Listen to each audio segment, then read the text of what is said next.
Chaplin with Bonnie Plants, and I'm here with Mary Beth Shaddix. She's a gardener.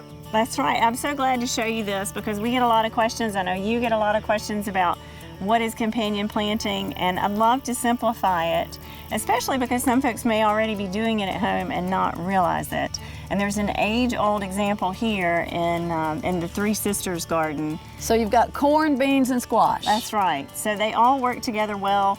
The first approach to companion planting that is a great example here is the beans we have planted at the foot of the corn. That's a nitrogen fixer that's going to take nitrogen out of the air and make it available for these other plants to take in. And it'll be great to feed the soil for seasons after. And so it's going to climb up the corn stalk. That's right. And that's a great example of a structural partnership. These are great partners in companion planting because they're poles for the pole beans.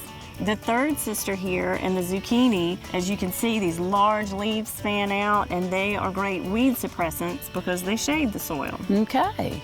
So you've got 3 plants all in the 4x8 bed, and you get 3 crops, squash and corn and beans. That's right. I like it.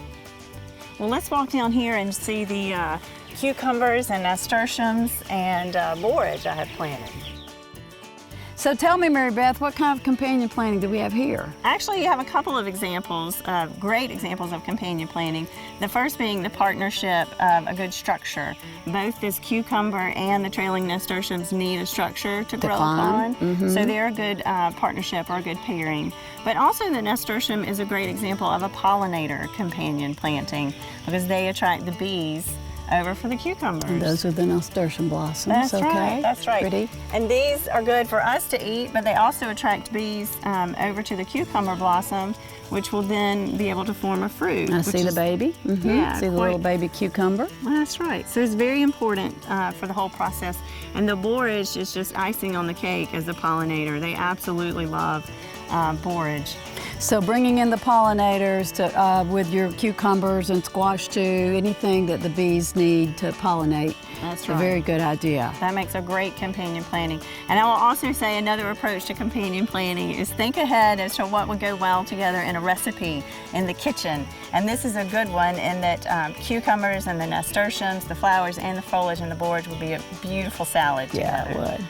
So don't forget in the kitchen as a companion. And then there are other things, right? I mean, what else would you put together like that? Oh goodness, tomatoes and basil, the best tomato sandwich ever. Eggplants and tomato and basil would be a good eggplant parmesan. Ratatouille. Sounds like all of that Italian and Lebanese and Mediterranean type dishes. Yeah, they mix well in the garden, they're gonna mix well in the bowl. So. Well, thanks so much for showing us all this and sharing it so we can share it with Bonnie customers. Well, I really appreciate you having us out. Anytime. It's easy to do at home, so I hope folks do. Thanks.